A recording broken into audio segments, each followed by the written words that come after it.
Hello everybody, welcome to the first ever video game review on this channel. I'm so excited that I finally get to talk about video games because I play a lot of video games. Specifically, I play a lot of story-based video games. And one of my favorites in that genre was God of War 2018. It was an absolute masterpiece with a gripping story, awesome gameplay, and a wonderful ending that just makes you super excited for the next game. And the next game is finally here. God of War Ragnarok. We've been hyping this game for a while now, and now it's here.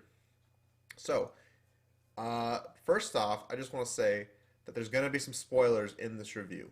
You know what I'm saying? So, if you don't want the story spoiled for you, I'd recommend you leave. But I will talk about the gameplay first, and I'll let you know when the story, when I'm going to talk about that. And no, the store footage that I'm showing right now is not a spoiler. You see it in the trailer, and it's literally like the first thing you do in the game, alright? But anyways, let's talk about the gameplay. So if you liked God of War 2018, you're in luck because this game's got a lot more of that gameplay and improves upon it tenfold, which is saying a lot because that game already had some badass gameplay, but I think in this game they improved on basically everything. Number one, the biggest improvement, in my opinion, is just the level variety and the enemy variety. In the first game, well, not the first game, but the last game, I felt like I was kind of fighting the same enemies over and over again, specifically with some of the bosses. It's like, oh, tuck and roll, tuck and roll. I felt like I was kind of beating them all the same way. Maybe some of them dealt a little more damage than others, but for the most part, I just kind of felt like I was fighting the same things over and over again. But thankfully, this game has so many amazing bosses. Thankfully, we don't have to fight any more giant trolls in this game. All the bosses in this game are different and just awesome. Uh, And then also the level variety. I think God of War Ragnarok plays a little differently in terms of its narrative than God of War 2018 because that game was more of like a straightforward journey. This game jumps around a lot more in ways that I'll get to in the story, but I don't know. I felt like I went to so many different worlds in this game and all of them were really fun and unique. And the worlds that you do visit from the last game are also in here, and again, they're very fun and unique. So, don't got any complaints there. The combat in this game is just as satisfying as ever. Everything you hit, you just feel like such a badass. I love those R3 animations where Kratos just fucking rips his enemies apart limb from limb. It's incredible. And another thing that's great is that there's constantly dialogue in this game. You constantly get Kratos, Atreus, and Mimir all talking about some stories, journeys, jokes. You just get a ton of great dialogue while you're playing, so the game never feels lifeless. Another thing I enjoy about this game is the music. Hot damn, Bear McCreary did a great job. The music in this game was so good that it almost had me on the verge of tears. Not even during cutscenes, just during gameplay, the music was so beautiful. Sometimes the music is sad, emotional, sometimes it's triumphant, sometimes it's epic, sometimes it makes you feel like a badass when you're killing things. It's just great. The music in this game is absolutely incredible, and I think it should win the award at the Game Awards for Best Music. And speaking of Game Awards, I gotta say, this is my game of the year. But that doesn't mean shit because I didn't really play any games this year. I didn't play Elden Ring, I didn't play Stray, I didn't play Xenoblade 3. This is basically the only new game I played, unless you want to count that Resident Evil Village DLC, but I mean, come on, that doesn't count. But anyways, back to the game. Yeah, the gameplay is absolutely incredible. You get some new weapons, you get some new abilities. The leveling up system is about the same as God of War 2018. They didn't really change much. It's one of those if it ain't broke, don't fix it things because, the game just kind of adds to God of War 2018, but you're basically getting the same sort of gameplay. Not that that's a bad thing because I love gameplay, but it's more or less the same sort of deal. You know what I mean? But anyways, is there anything else I gotta say about the gameplay? Oh yeah, the graphics. The graphics are incredible, man. And you know what the crazy thing is? I'm playing on the shitty base PS4, and the game still looked amazing, right? I wasn't even playing on a PS4 Pro, so I can't imagine how this game looks on PS5. And I guarantee you that when this game eventually does come to PC, it's gonna look fucking ridiculous. But yeah, no, the gameplay is awesome. So many more places to explore. If you just want to explore like one of the 9 realms in this game, you'll be in there for days. Like there's just so much to do. And you know what? After I'm done with this review, I'm probably gonna do a lot of that side stuff because there's just so much to do in this game that I love. Some people might complain that the game gets a little repetitive at points, and I think that's just a testament to how long the game is. It might not be, but it definitely feels a lot longer than God of War 2018. But I mean, that's not really a bad thing. It's an epic journey. It's a much more. The stakes are a lot bigger than in that game, so I didn't mind that the game was bigger and longer. You know what I mean? But anyways, so let's talk about the story, right? Maybe I'll have some more stuff to say about the gameplay, but I think I covered about everything. You know, if it's God of War, you know what I mean? It make you feel like a badass. It's violent. It's visceral. It's incredible. You know what I mean? But let's talk about the story. So, obviously, based on the title of this game, Ragnarok is coming. And one of the biggest surprises of this game that I unexpectedly really loved was that Ragnarok takes forever to show up. It doesn't even really show up until the end of the game, which I think is a really awesome choice because the whole game, there's just this sense of dread. They're constantly talking, Ragnarok is coming, Ragnarok is coming. And the more they talk about it, the more you're scared, but the more you're anticipating it. You know what I mean? And when Ragnarok does finally show up, god damn, it is incredible. One of the best video game levels I've played like in a long time. But one of the biggest things that they added to this game in terms of both the story and the gameplay is that you can now play as boy himself, Atreus. Now that is awesome. I will admit, Atreus doesn't feel very different from Kratos in a lot of ways. He definitely has like some new abilities. And at first I was like, oh, well, I mean, he has ranged attacks with his arrows and stuff. But I mean, Kratos has that too. He can just throw his axe over and over again. But, you know, nonetheless, it's still great to play as Atreus. A lot of Atreus' sections in the game are a lot more story driven than Kratos's. You know, so there's not as much combat. You're not going to be fighting as many things as Atreus as you will with Kratos. And when you do, it's not really that much. You might fight like 4 or 5 enemies. But the Atreus' sections in the game are more about the story, you know what I mean? And that's fine. But, again, spoilers. I really loved all the stuff with Atreus hanging out in Asgard with Odin and Thor and, you know, all these characters. They were all very likable and interesting. You know, Thor himself is a self-loathing, drunken oaf. And, you know, I really liked him for that. Thrud is a really fun character. Sif, she's not really in the game that much, but you know she's cool too. She's voiced by Elena from Uncharted, you know, so that's cool. But yeah, I really enjoyed Atreus' sections. I never felt like, oh god damn, I want to play as Kratos, you know. But at the same time, whenever they switched between the two, I was like, oh cool. Whenever they switched to Atreus, I was like, oh neat, we're gonna get some more story stuff. And whenever I switched to Kratos, I'm like, great, now I get to wreck some shit. It was great, you know, it was awesome. Uh, by the way, one of my complaints with the game's narrative is that it doesn't feel as tight as God of War 2018, but it kind of doesn't really have to, and it's kind of impossible to do that because God of War 2018 was a very, very, very simple story. You know what I mean?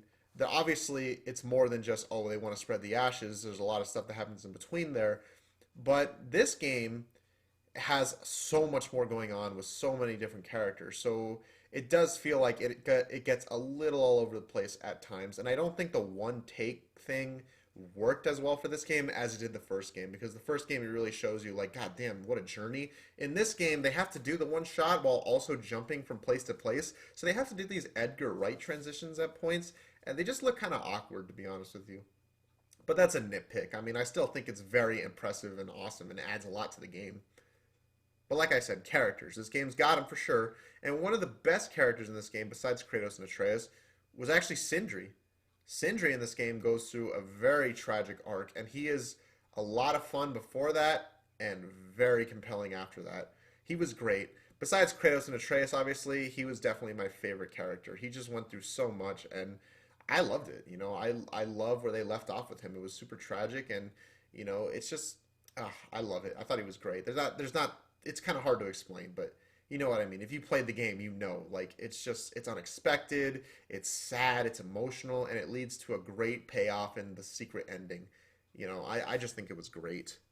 There's also another character, Freya. So at the end of the last game, Freya, obviously, we killed her son, and she didn't really take it that well, even though her son was kind of a dick. But now she's seeking revenge, and to be honest with you, her path also surprised me, but in a good way, because I thought she was going to be like, besides like obviously Odin, I thought she was going to be a huge villain in the game. And she is for like the first like 15 or so hours, but you know, she after that after battle with her as a Valkyrie, and after you reunite with her brother, she's basically on your side. And I will admit it did feel a little rushed in terms of like she's mad at Kratos and Atreus and wants to murder them both. But then after a while, she's just like, well, I mean, you fucked up, but whatever. And then she's just kind of on your side. I mean, I bought it. It's not like it was like completely out of nowhere, but I do wish it could have been done a little better. But besides that, I thought her character was great. I'm glad that she had some kind of redemption in the end, and I'm glad that she and Kratos were able to make amends in some way. So yeah, I really loved what they did with Freya, and her voice actress was awesome. She really hammered home some of those really quiet lines, you know what I mean? Like she says so little, but the way that her voice actress delivers it is just so it says so much with saying so little. It's so well done. And speaking of voice acting, goddamn, Sonny Soljic and Christopher Judge were amazing in this game. If there was an Oscars for video game acting, they both deserve it like ASAP because they killed it. Christopher Judge in particular, he had me on the verge of tears near the end of the game with his performance. With some of his body language is just so it's overwhelming, but in like the best possible way. It's incredible. But oh yeah, I forgot to mention this earlier. I do have one complaint with the game, and that is Odin.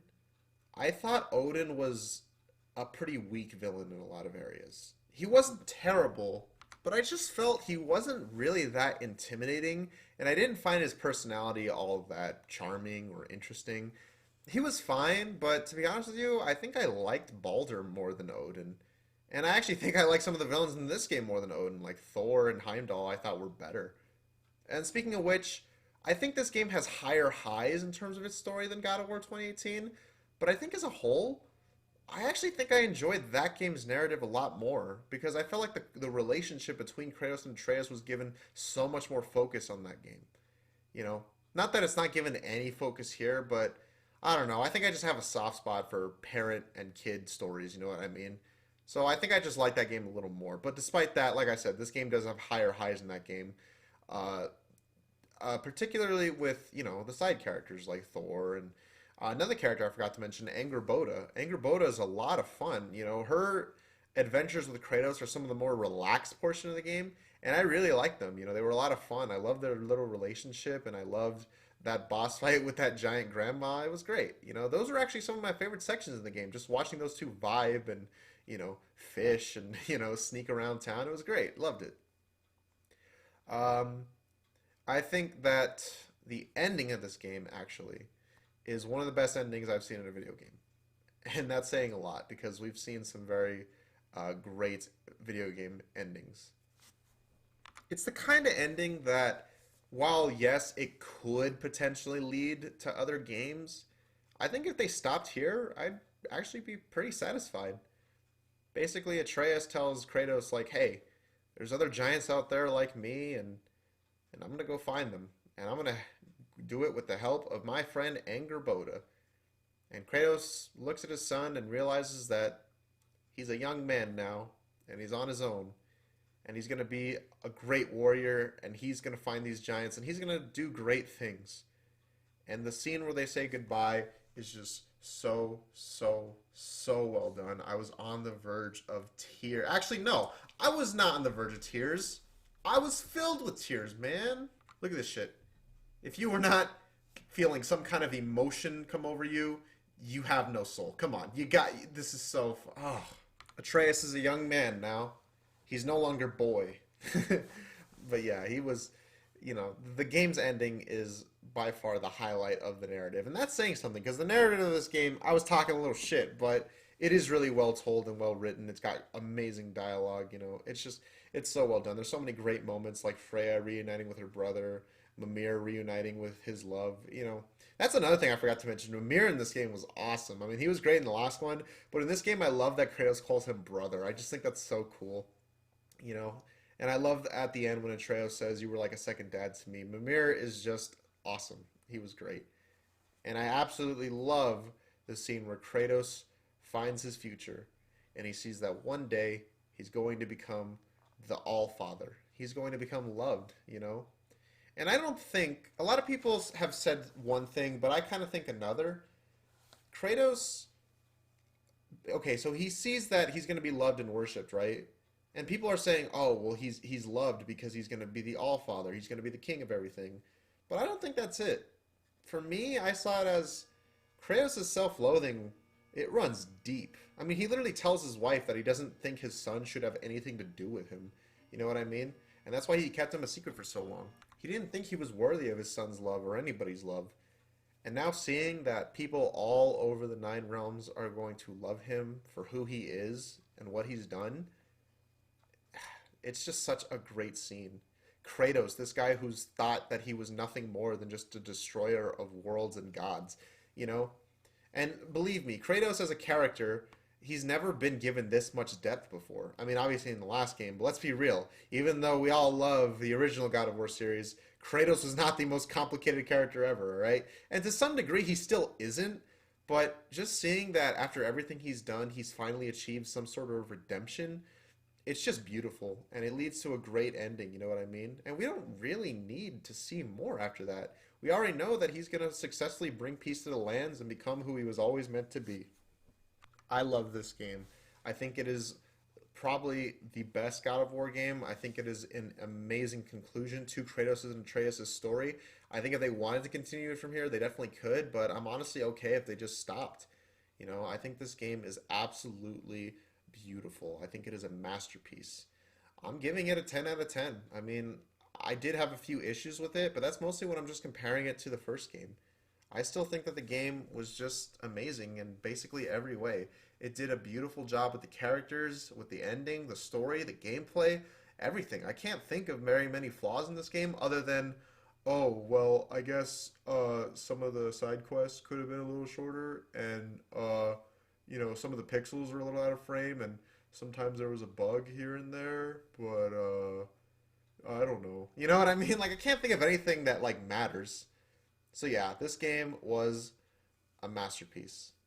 Thank God this was the first video game I ever reviewed. It's nice to start off with a good one. And there'll probably be some more in the future, like Resident Evil 4 Remake and other stuff that'll come out. But yeah, thank you all for watching. God of War Ragnarok is a masterpiece, and you should all play it, even though I just spoiled it.